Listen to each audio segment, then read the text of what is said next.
Hey, my name's Anthony Shea. I'm from the Love Pools, and today we're doing an unboxing video of the Phenyx PTU-71. It's a dual microphone setup. They're both wireless microphones, and I guess there's 200 frequencies you can choose from.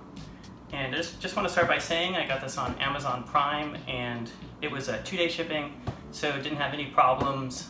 They also had a nice touch of writing 180 on the box, which I don't know if that was Amazon themselves or if that was Phenyx, but I appreciate that. That way there's no confusion to get this here safely. So let's go ahead and start unboxing it.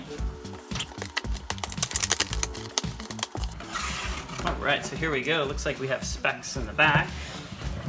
Got the back of the box here.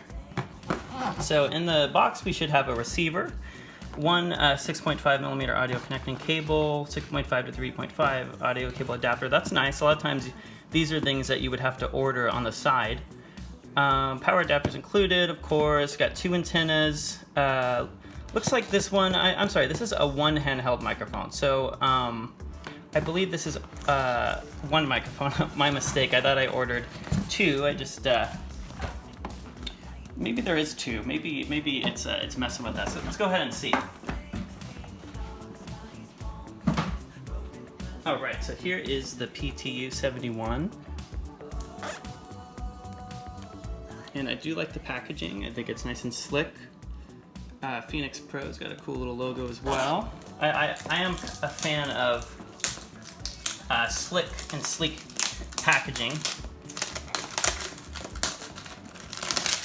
Kind of makes you feel like there's some quality put into more than just the product, into some of the branding and the feel of everything as well. So we'll just take off this plastic here. And I'm sorry, this says up to 100 channel selections, so that's another thing. I didn't quite have the details right there. And let's see. Yeah, it looks like, just because I'm checking out the box here, we have a warranty that's going to be 1 year, and you just have to register on phenyxusa.com, which is always good. You never know what can go wrong when you're starting to gig. And it does say 2 handhelds, so looks like that's just probably a little misprint. I want to double check that just because that's kind of a funny thing. 1 handheld microphone, yeah, so I think this should say 2, so not a big deal as long as it comes with 2. And it does come with AA batteries, which is nice, which I totally forgot that I would need those for the mics, so glad it comes with that, because that would have made this unboxing review a little trickier without being able to actually use the mic. So looks very nicely packaged. Okay, so we do have 2 mics, and immediately I love the packaging. It's nice and sleek and easy to access the items, and they look like they're very, very safe in here if you had an irresponsible shipping person just throwing packages around, which can happen. And we have our 2 batteries. Let's go ahead and take a look at the mic right now.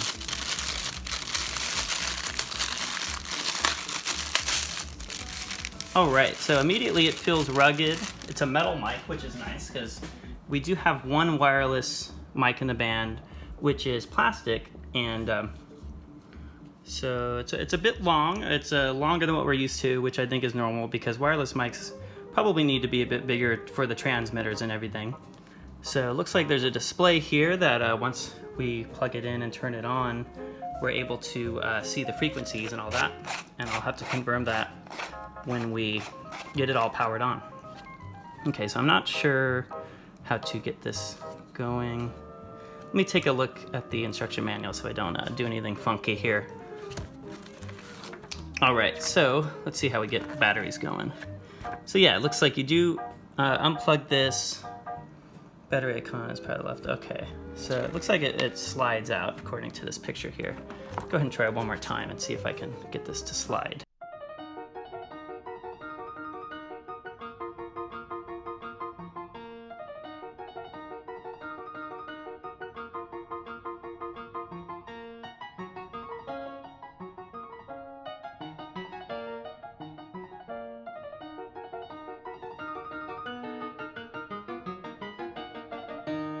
All right, you know what? I'm going to, just for safety, take a look on Amazon and take a look at the reviews and see if anyone else has had a weird problem with the battery transmitter, because I don't want to break this thing. Yeah, I feel like I'm forcing it.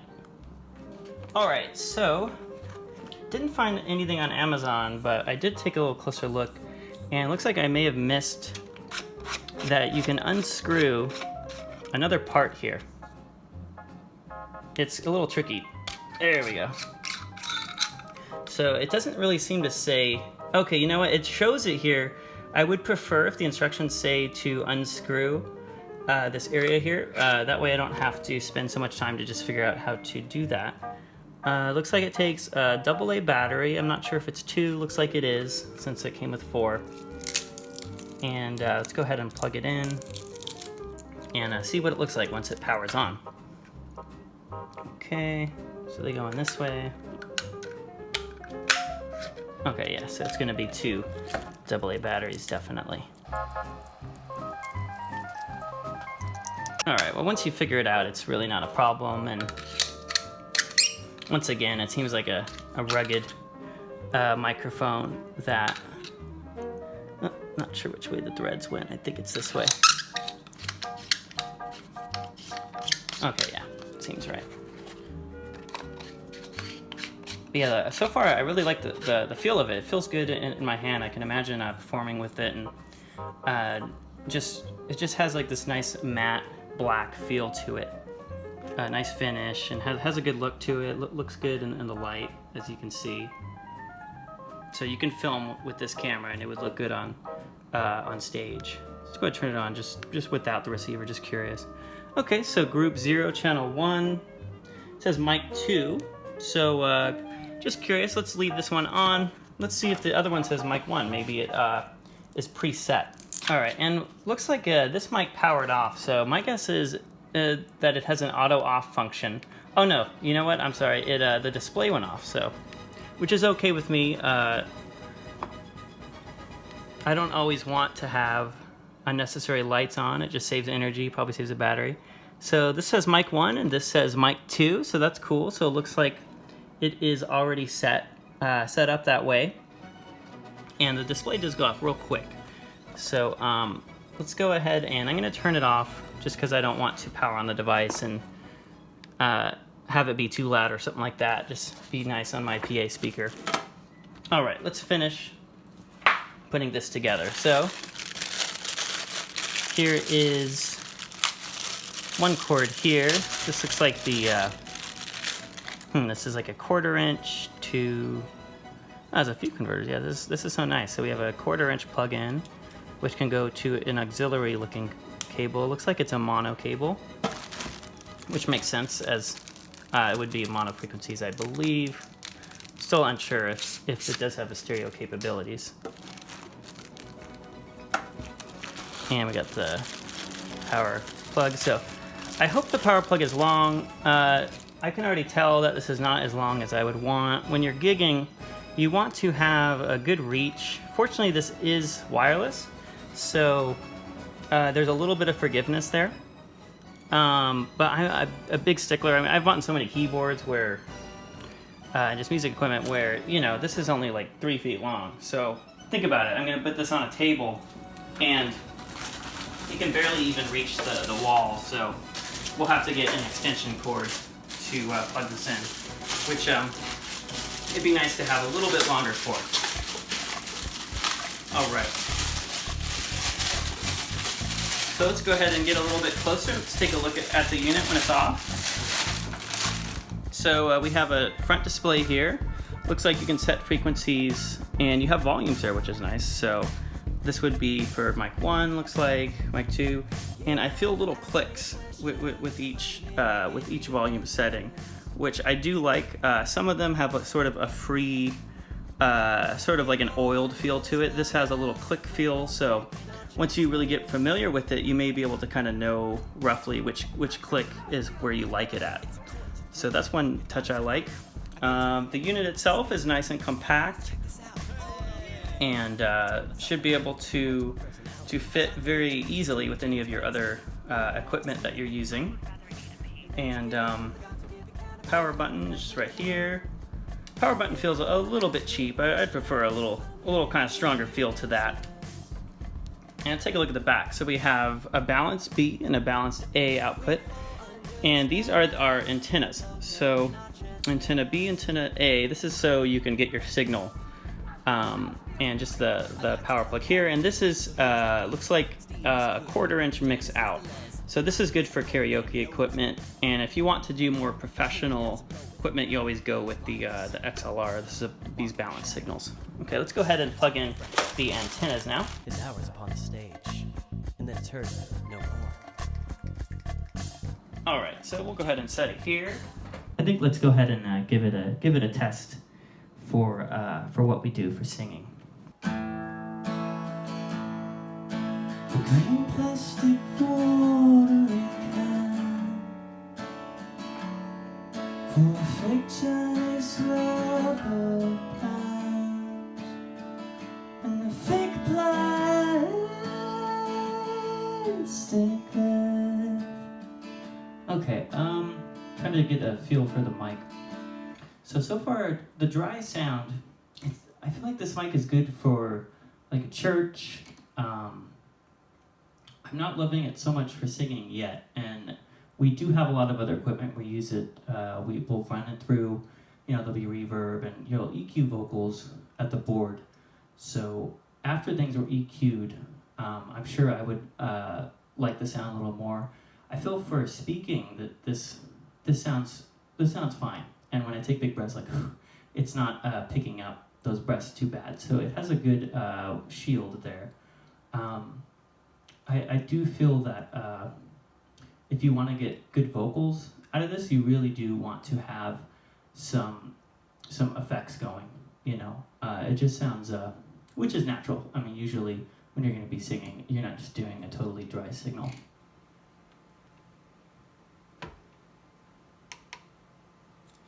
Hello. Check, check, check. Okay, looks like this on the right side is for the mic too. Well, I'll have to investigate the instructions a bit more and really take a good look at things, because it's a bit confusing. I don't know how to change it on the mic, so. Alright, so we're just back at channel 1, which would work fine in a perfect situation. You're not going to have interference with other equipment, but if you had a bunch of wireless things going on, let's say you're at a big convention, which is pretty common with audio equipment like this, you'd have to find a safe signal so you're not picking up someone else's mic and interfering with each other. So I'd say my biggest complaint so far is just I can't really figure out how to change it on the mic.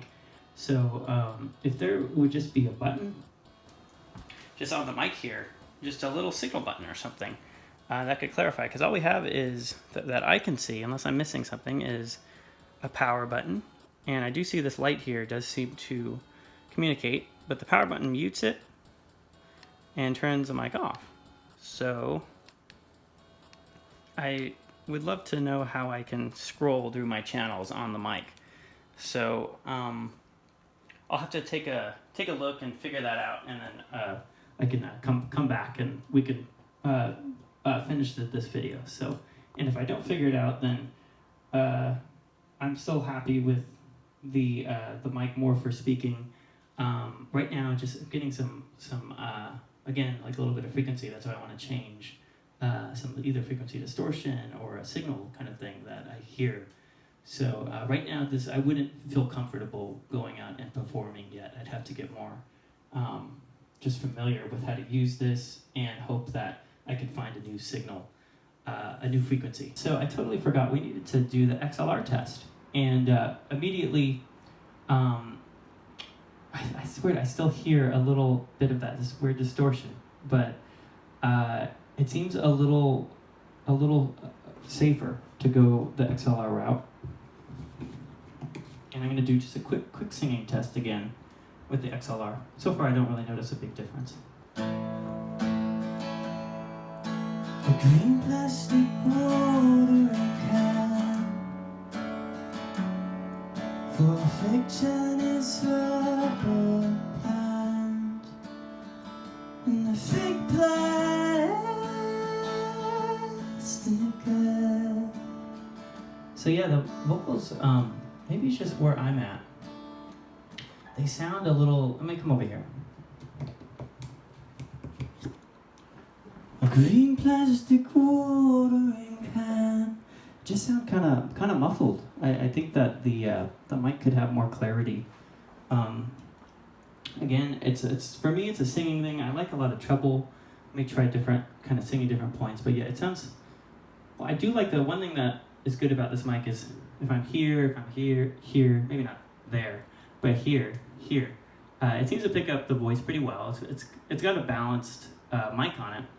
It just you got to have some EQ on this thing for me personally. The bass isn't too bad. I like the bass sound of my voice here, but the high end, the treble, a little of that sheen that you want seems to be missing. So that's something. Fortunately, you can add that with EQ. But again, yeah, we're just getting these frequencies going. So I would be curious to try this in a room that doesn't have all this equipment right now. We got Xbox and TVs and computers and so and so. But anyway, yeah, just I'm not happy with with these sounds here, so I'll have to figure out just how to switch frequencies. It may just be that simple enough. But if I can't get rid of these frequencies, once I figure out how to change it on the mic and the unit itself, have them work together. If there would still be interference, then unfortunately I can't say yes, I'm going to go out and start gigging with this mic. But anyway, for speaking, if you're okay with a little bit of those weird frequencies, the little hisses there, then no problem. But if you're not, then so far, I'm a bit unhappy with that.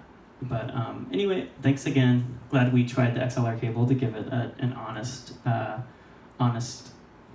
demonstration.